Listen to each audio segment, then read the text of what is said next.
I stood by the window, silently watching as my father, without a word, packed the suitcases into the trunk of his car. Earlier that morning, he had told me he'd be gone for a few days but didn't give any explanation. It felt odd. He usually made sure to give me a heads up when he planned to be away for an extended time. The feeling of unease only grew stronger with each second. When the door slammed shut behind him, Sophie, my stepmother, stood up so abruptly from the table that her chair crashed to the floor. I glanced at her, hoping for some kind of explanation, but she just walked into the living room in complete silence. It was the start of something off. I could feel it in my gut, but I couldn't quite put it into words. I had never noticed the house feeling so cold before. Not like this. My father had left in such a hurry, and Sophie, she seemed different. There was something in her eyes I couldn't read. The silence in the house was almost deafening. Days went by, but the strange tension between Sophie and me, which had begun in the barn, hadn't gone away. I tried to spend time away from home, keeping my distance from her, but it wasn't easy. Every time I ran into her, I was reminded of that conversation. Something had definitely shifted between us, but I couldn't figure out exactly what. One evening, as the sun was setting, Sophie unexpectedly came up to me in the kitchen. I was sitting at the table, staring at my phone, while she was preparing tea. "Do you want to go for a walk?" she asked, her voice unusually soft. I was taken aback by her suggestion. We hardly ever spent time together, and I couldn't figure out why she would want to now. "I don't know," I mumbled, still not looking up from my phone. "Where to?" "Let's go to the old factory across the river," she said, setting a cup of tea in front of me. "I haven't been there in ages. Feels like the right time," she added. The old factory was just past the hill and the river, not far from our house. Once the locals worked there, but now it sat abandoned. It always gave off an eerie vibe, like it was hiding something, but there was also something oddly fascinating about it. Without really knowing why, I agreed. Maybe I was just curious to see why she wanted to take me there. We quickly got ready and stepped out into the cool evening air. The sun was dipping below the horizon, painting the sky in shades of deep pink and orange. We walked side by side in silence, but there was no awkwardness, just a weight in the air, as though there were things neither of us were saying. When we reached the river, I paused by the bridge, staring at the water. The evening was still, with only a soft breeze rustling through the trees. "Did you come here often?" I asked, hoping to break the tension. "Yeah, once," Sophie replied, walking closer and gazing at the distant factory.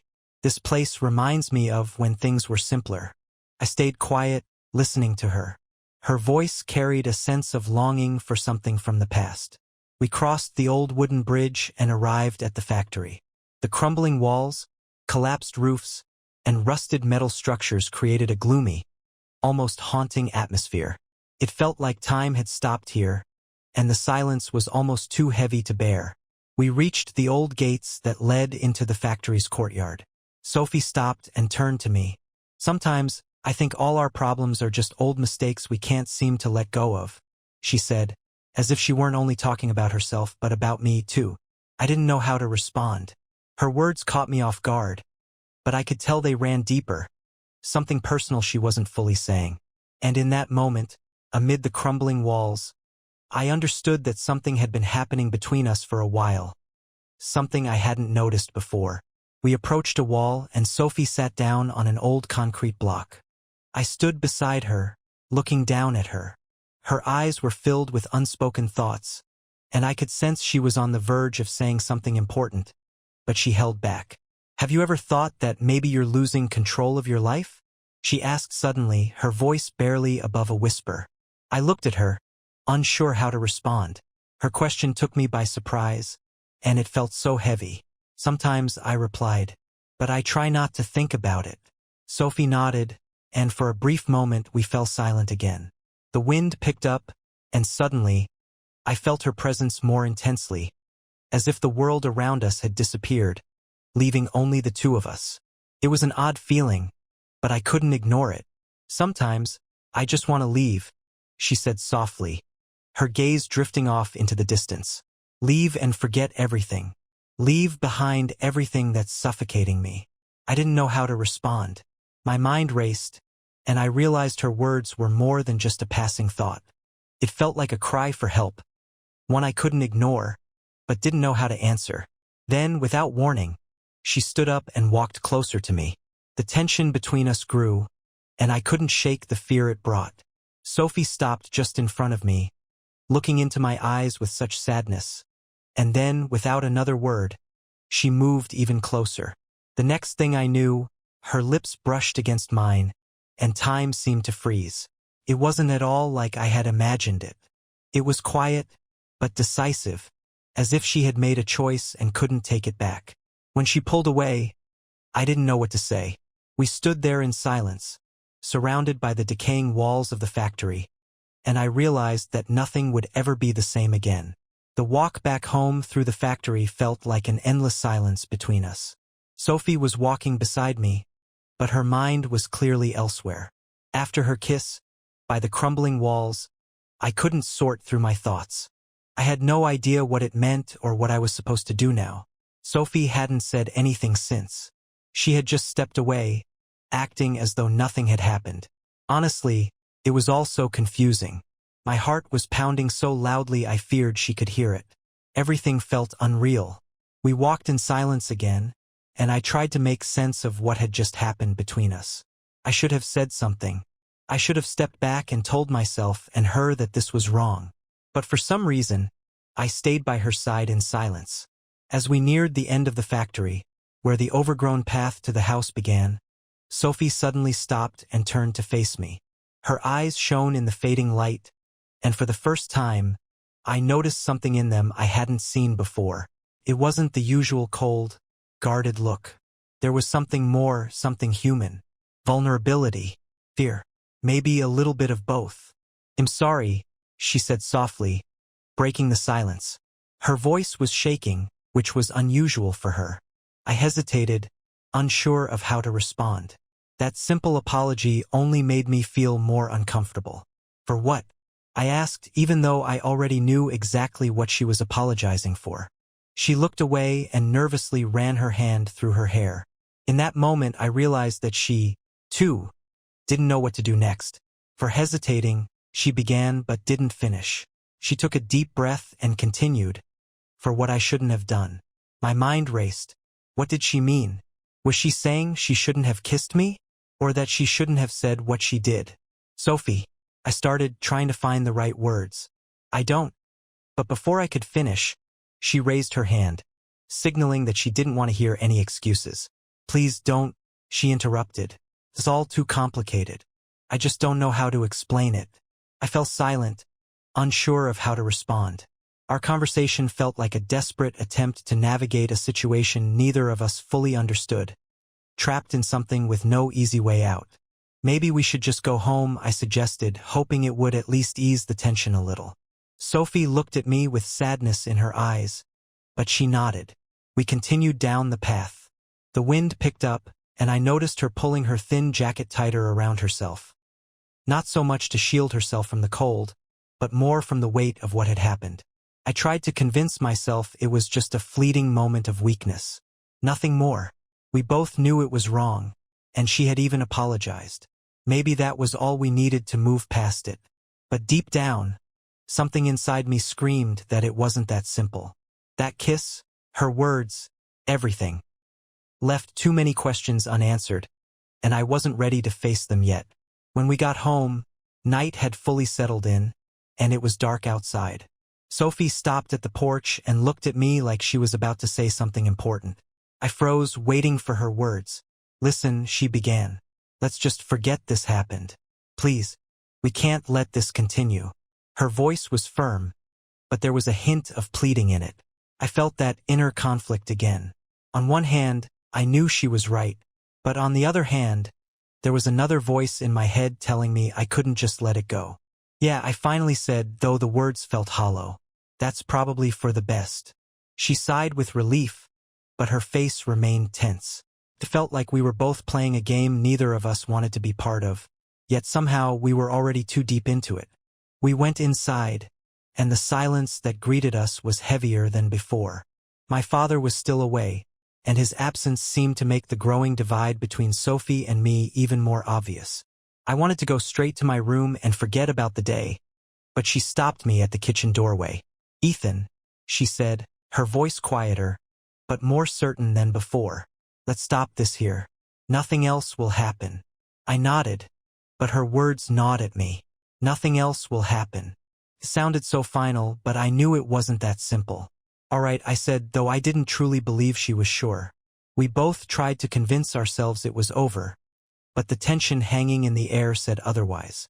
I went upstairs, leaving her alone in the kitchen. Lying in bed, I couldn't sleep for a long time. Her words, her kiss, and the emotions I was trying to bury kept swirling in my head. Something inside me was fighting back, as if I didn't even know what I really wanted. In the middle of the night, I woke up with an unsettling feeling. I went to the window and saw Sophie standing on the porch, wrapped in a blanket, staring off into the distance. There was something about her silhouette that made my heart tighten. I wanted to go to her, but stopped myself just in time. The next day, I did my best to avoid Sophie. My father was still away, and the tension between us had become almost tangible. I'd leave the house early in the morning and return late, hoping that distance would help clear my mind. But no matter how much I tried, I couldn't shake the thoughts that kept creeping into my head. Something inside me kept pulling me back, and I knew I wouldn't be able to run from it forever. By evening, I decided to go to the old garage farther from the house. It was abandoned. My father never used it, and it was one of those places where I could be alone with my thoughts. I sat on the wooden bench by the wall, watching the sunset through the cracks. This corner reminded me of the simpler days, before all of this pressure started weighing down on me. Then, I heard the garage door creak open, and my heart skipped a beat. Sophie stood in the doorway, her figure framed by the dimming light. I flinched, not expecting her to be there. She quietly closed the door behind her and walked over, sitting down beside me on the bench. We didn't speak, just the silence and the sound of the wind outside. "I thought you were running away from me," she said after a long pause, her voice soft but tinged with sadness. I didn't know how to respond. The tension between us grew thicker with every passing second. I didn't know what to say, I admitted. Sophie looked at me, and I could see the uncertainty in her eyes. It was strange seeing her like this. She was usually so composed and calm, but now something had shifted in her. Her eyes locked with mine, and when they did, the silence between us seemed to shout. "We need to talk," she said quietly, her gaze drifting away again. "I can't ignore this. We can't just pretend nothing happened." I knew she was right, but I was afraid. Afraid of what she might say. Afraid of what it might mean for everything that had already changed. "It's wrong," she continued, her voice trembling. "But I don't know what to do. I don't know how to stop this." We fell silent again. I didn't have the words. Everything about this felt wrong, but at the same time, I couldn't shake the thoughts that had been haunting me ever since that moment. I knew she was waiting for a response, but what could I say? "I'm sorry," I began, but the words felt empty. It was a mistake, but I knew saying that wouldn't change anything. Sophie stood up slowly and walked toward the window of the garage, stopping by the cracked glass where the fading daylight filtered through. I watched as her dark silhouette merged with the dim surroundings, and I couldn't shake the feeling that we had both crossed a line we couldn't come back from. "I just don't want it to happen again," she said, not looking at me. But when she finally turned around, I saw in her eyes that it was already too late for us to just walk away. Sophie took a few steps toward me, closing the distance between us. She stopped so close I could hear her breathing. "This is wrong," she whispered, but I could see in her eyes that she didn't really believe those words. There was a pause between us, a long one, stretching into what felt like eternity.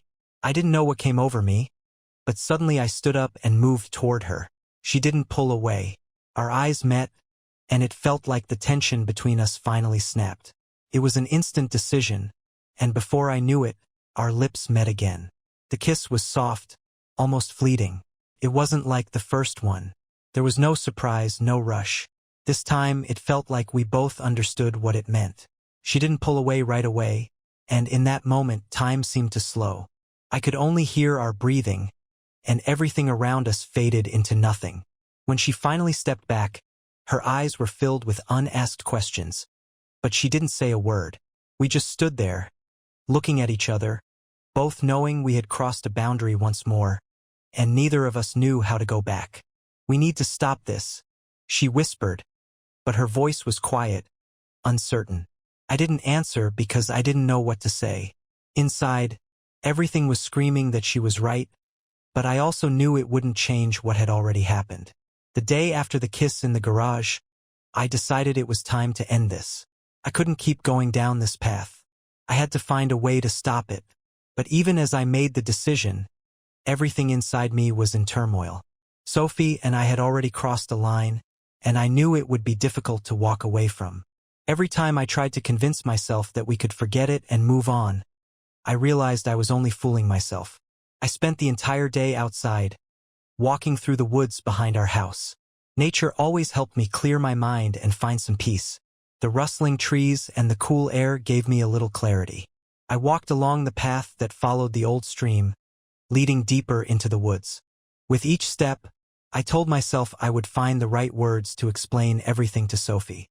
We needed to stop before this destroyed everything around us. By evening, I returned home. It was quiet as I expected. My father had been delayed in the city, so Sophie and I had time to figure things out. I walked into the kitchen and saw her standing by the window, lost in thought. She didn't hear me come in. She was holding a cup of tea, but it was clear she had forgotten about it. The liquid had gone cold, and there was no steam rising from the cup. Her gaze was focused somewhere far off, and I had no idea what she was thinking. "Sophie," I said softly, and she flinched. She turned to face me, her eyes narrowing instantly, as if she had been expecting a difficult conversation that she wasn't ready for. We stood in silence for several seconds, both of us unsure who should speak first. I knew I needed to say something important, but the words didn't feel right. She took a step toward me, and the same tension between us hung in the air. "We need to talk," I said finally, trying to sound firm. She placed the cup on the table and walked closer, her face serious. For a moment, I thought she might agree with me, that she wanted to end this, and we'd find a way to return to normal. But something in her eyes made me uneasy. "You're right," she whispered, almost too quietly. "We really do need to talk." I opened my mouth to continue, but before I could, she stepped even closer. I felt her hand brush my shoulder. The touch was subtle, but it spoke louder than any words could. The silence returned, and the tension between us felt like it was swallowing everything else. In that moment, I realized we were standing at the edge of something much bigger, and this moment would decide what happened next. "This is wrong," I finally forced out, but the words didn't feel convincing, like I didn't truly believe them myself. She nodded, but her gaze never left mine. I wanted to say more, but I didn't have the chance. Sophie stepped forward and gently took my hand. I felt her squeeze it, and suddenly my thoughts started to blur. Her touch was light, almost weightless, but there was something in it that froze me in place. "We shouldn't be doing this," I whispered again, though I knew how pointless it sounded. And then, without warning, she lifted her hand and gently touched my cheek. The touch was almost accidental, but it changed everything. Her fingers brushed my skin, and I felt a lump form in my throat. I stood still, unsure of what would happen next. Then, slowly, she leaned in closer. Her face was so close to mine, and I knew I could stop this, but I didn't pull away. The kiss was unexpected but soft, like a light breeze in autumn. This time, it didn't feel like the others. Everything was different. There was no rush, and its gentleness left me confused. I felt her hand slide down from my cheek to my shoulder, and once again, there was no sudden movement, no urgency. Just something unspoken I couldn't describe. When she pulled away, everything seemed to freeze again. Time appeared to stand still, and we were left in silence, both unsure of what to do next. Her eyes were closed for a moment, then slowly, she opened them and looked at me. "I don't know how to stop," she confessed, her voice full of confusion. I realized I didn't know how to stop either. It felt like falling into an abyss, knowing you shouldn't go any further but feeling unable to hold back. "We shouldn't," I started, but her gaze stopped me. "I know," she said quietly, and in her eyes, I saw the same turmoil I was feeling. We both understood that we had crossed a line, and there was no easy way back from it. I wanted to say something more, to explain that this couldn't continue, but all the words seemed useless. So, instead, we stood there in silence, each of us struggling with what was happening inside. The weight of it all felt suffocating, and I had no idea how to fix what was falling apart. The rest of the evening passed in a strange, lingering silence. I could feel the tension in the house growing with each passing minute. Sophie was sitting on the couch in the living room, curled up with a book, but I knew she wasn't really reading. Her gaze was distant, like she was somewhere else entirely. I couldn't find any peace either. That last conversation, and the kiss, had left something unsaid, a heavy, invisible weight pressing down on us both. Even though it was warm outside, the house felt cold. I decided to act like nothing had changed and went up to my room. But no matter how much I tried, the thoughts wouldn't leave my mind. We both understood this was wrong, but we couldn't stop. Night fell without me even noticing. I lay in bed, but sleep wouldn't come. My thoughts kept racing, and with every hour that passed, the feeling that something was about to happen grew stronger. I lay there with my eyes closed, but it felt like time was stretching out forever, as though the night itself was holding on to its end. Just as I was about to drift off, I heard a soft knock at the door. My eyes flew open, and I sat up in bed. My heart started to race, and I immediately knew who it was. The room was dark, save for the faint light from the moon filtering through the curtains. "Ethan?" Sophie's voice was barely audible. I froze, feeling a tight knot form inside me. Her presence outside the door felt unreal, like something out of a dream. I knew she shouldn't be here, but I couldn't make myself speak. "Can I come in?" she whispered again, a little louder this time. I nodded, though I knew she couldn't see it. Still, she didn't need confirmation. The door creaked open, and she entered, closing it behind her so quietly it was almost inaudible. She stood at the threshold, and for a moment, I thought it was all a dream. In the dim light, her silhouette looked almost ethereal, as though she might disappear at any moment. "I can't sleep," she said after a pause, her voice distant, as though she didn't fully understand why she was here, standing in my room at this hour. "I need to talk to you." I didn't respond, but I motioned for her to sit in the chair by the wall. She hesitated for a moment before sitting down, trying to maintain some distance between us, but it only made the situation feel more surreal. Her hands fidgeted with the hem of her shirt, and I realized she was just as nervous as I was. "I don't know how to explain this," she began after a long silence. "What's happening? I can't make sense of it, but I know I can't keep going like this. It's too heavy." Her words echoed in my mind. I had thought the same thing countless times, but had never found the right words to say it out loud. Sophie spoke calmly, but I could see the internal struggle behind her eyes. "We both know this is wrong," she continued, "and yet something keeps pulling us back, over and over. Why can't we stop?" I looked at her, but no answer came. The words stuck in my throat. It felt like we were playing roles in a strange drama, roles that weren't meant for either of us. "I've tried to understand what it means," she said, her voice growing a little louder but still restrained. "And every time I come to the conclusion that we need to stop. But I can't." Sophie stood up from the chair and came closer. She stood right in front of me, and I could feel her presence with frightening clarity. I wanted to say something, to step back, but I couldn't. Instead, I looked up at her, and in that moment, everything seemed to crumble. She slowly sat next to me on the edge of the bed. We weren't touching, but her closeness was almost unbearable. I could tell she was waiting for something, but I didn't know what. We both knew this shouldn't keep going, but neither of us could find a way to stop it. "I can't pretend this doesn't matter anymore," she whispered again, her voice barely audible. "It does, and it won't just go away." Her words sliced through me like a blade. Everything we had both tried to ignore suddenly became painfully real. I knew we wouldn't be able to escape this. Then, she gently touched my hand. Her fingers were warm, trembling slightly.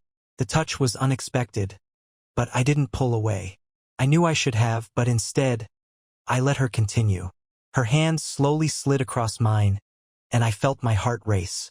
This touch was different from before. It was almost desperate, yet soft, as if she wasn't sure what she wanted. Our eyes met, and in that instant, I realized that all the boundaries between us had vanished. I leaned in slightly, and our lips met again. This kiss was unlike all the others. It was slow, almost hesitant, as if neither of us was sure it should be happening. We seemed to be searching for an answer to the question that had been tormenting us both. When she pulled away, I didn't know what to say. I just looked at her, knowing that neither of us could ever go back to how things had been before. The next few days were strange, filled with anxiety and a sense of unease. I felt suspended, caught between reality and something I couldn't grasp, a confusion that kept my mind in a constant state of turmoil. After what had happened that night, I tried to avoid Sophie, but every time we crossed paths in the house, I could feel her gaze on me. That look reflected the same doubts and fears that swirled within my own mind. We both knew we had crossed a line and didn't know how to take a step back. One evening, I sat on the porch, holding a book in my hands but unable to focus on it. Sophie came outside, and I heard the door creak, though I didn't look up. She sat beside me, and once again, silence settled between us. We sat for what felt like an eternity, quietly watching the sunset.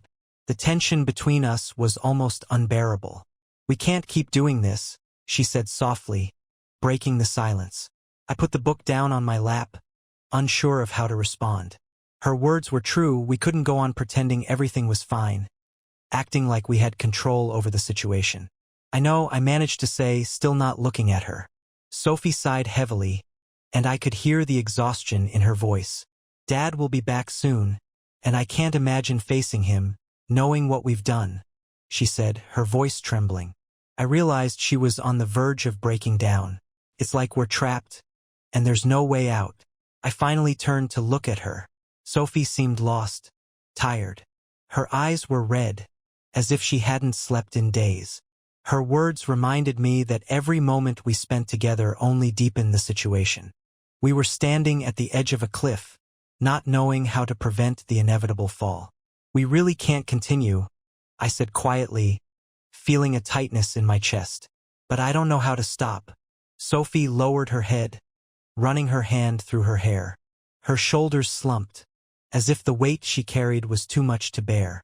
I felt a sharp pang of guilt. The realization that we had gone too far haunted me. "I always thought I could control my feelings," she said, her voice barely above a whisper. I tried to convince myself it was just a passing attraction, that it would fade away, but with each day, it just gets worse. I stayed silent, not knowing how to respond. The words felt stuck in my throat. I knew none of this should have happened, but how could we find a way out? We had already crossed too many lines. "Dad loves you," I said finally, realizing how painful but inevitable those words were. "We can't betray him like this." Sophie clenched her fists and closed her eyes. I saw her fighting with herself, trying to find a way out that wouldn't lead to disaster. "I know," she whispered, her voice trembling. "I know it's wrong, but how do we go back, Ethan? We've gone too far." We fell silent again, each of us lost in our own thoughts. We both knew there was no easy way out. I wanted to believe we could somehow fix everything, but deep down, I knew there were no choices left that wouldn't hurt someone. Suddenly, Sophie turned toward me, her face serious. In her eyes, I saw something that made me tense up. "We have to stop this now," she said, her voice firmer. "Right now, before everything falls apart completely. I can't keep living with this burden," she added. I nodded, though the words were hard to speak. I knew she was right, but something inside me still clung to the part of me that didn't want it to end. Sophie stood up and moved toward the edge of the porch, her hair blowing gently in the wind, as though she were preparing to take a significant step. I watched her, as if she were trying to find the strength to end it all. "Ethan," she called softly, turning to face me. "I don't want to keep running from what I feel, but I can't let this destroy everything. We both know this will only lead to something worse." She took a step closer, and I felt a sharp pang in my chest. Sophie stopped just a few steps away, her eyes filled with pain and something else I couldn't quite understand. She reached out and gently touched my cheek. It was a soft, unexpected gesture, like a light breeze. I didn't pull away, though I knew I should have. Her hand slowly slid across my face, and in that moment, I realized I wouldn't be able to stop what was about to happen. Our lips met again, but this time it was different. The kiss was slow, deliberate, and quiet, as though we both understood that this was the last moment we could allow ourselves to be so close. There was no rush, no hesitation, just the feeling that this was a farewell. When she pulled away, her eyes were filled with tears that she was struggling to hold back. "We need to stop," she whispered. I nodded again, even though everything inside me resisted. The days that followed that conversation and kiss felt like a blur. Sophie barely spoke to me. We tried to avoid each other, but being in the same house made that nearly impossible. My father returned unexpectedly early, and his presence only added to the tension. Now, every dinner, every glance, every casual encounter in the hallway felt loaded with unbearable weight. One evening, as the three of us sat at the table, the silence became so thick it felt suffocating. My father was in a good mood, talking about work, but I hardly listened. My eyes kept drifting towards Sophie, and every time our gazes met, she quickly looked away. Her face remained impassive, but I knew she was feeling the same turmoil I was. We were both teetering on the edge. After dinner, my father retreated to his office, and I stayed in the kitchen clearing the table. Sophie slowly approached me, and for a moment we were alone. I could feel she wanted to say something, but she hesitated. The silence felt deafening. "We need to talk," she said quietly, without looking up. I froze, holding a plate in my hands, and nodded slowly. The weight of everything that had happened was growing heavier with each passing day, and I knew we couldn't keep pretending everything was normal. We stepped out onto the porch, where the cool evening air offered a little relief from the heat building inside me. Sophie stood next to me, her arms crossed tightly over her chest, saying nothing. The sky had already darkened, and everything around us was eerily quiet. "I can't do this anymore," she finally whispered, her voice barely audible, but I could hear everything she hadn't been able to say before. "I thought I could handle it, but it's destroying me from the inside." I nodded slowly, unsure of what to say. We both knew we had reached a dead end, that this moment had been inevitable, but every word I thought of felt wrong. "Dad can't find out," I said, even though it was obvious. Sophie bit her lip and nodded. Her eyes were filled with pain, and I could see that she could no longer hide it from me. "I tried to stop it," she whispered, "but now, I don't know how we can keep pretending like nothing happened." A tightness settled in my chest, the crushing realization that we had both trapped ourselves, and there was no simple escape. We both knew it too well. "Ethan," she said, her voice carrying something new, an urgency, a desperation that hadn't been there before. "I'm leaving. I have to go." Her words hit me like a lightning bolt. I couldn't process them right away. Was she serious? Leaving. Leaving my father. Leaving me. The flood of questions hit all at once, and it felt like the ground beneath me had disappeared. "You're leaving?" I asked, still not believing my ears. She nodded, her face set with a determination I had never seen before.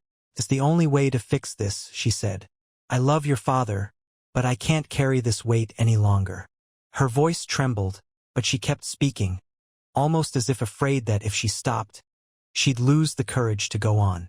"I'm leaving tomorrow morning. I've already packed my things." My heart froze.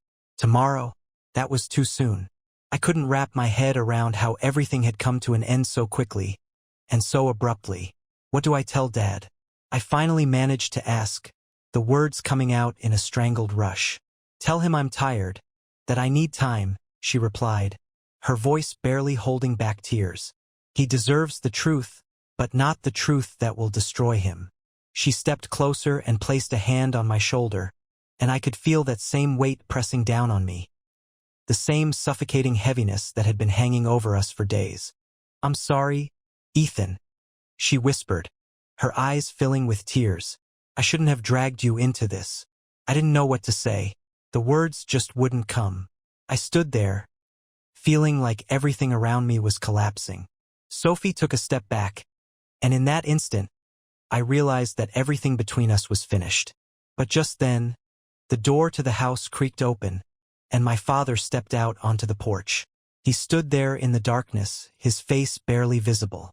My heart stopped. He was watching us, standing silently, observing Sophie and me. The moment felt like it stretched on forever. What had he seen? What did he know? The three of us stood frozen, and in that absolute silence, I realized that nothing would ever be the same again.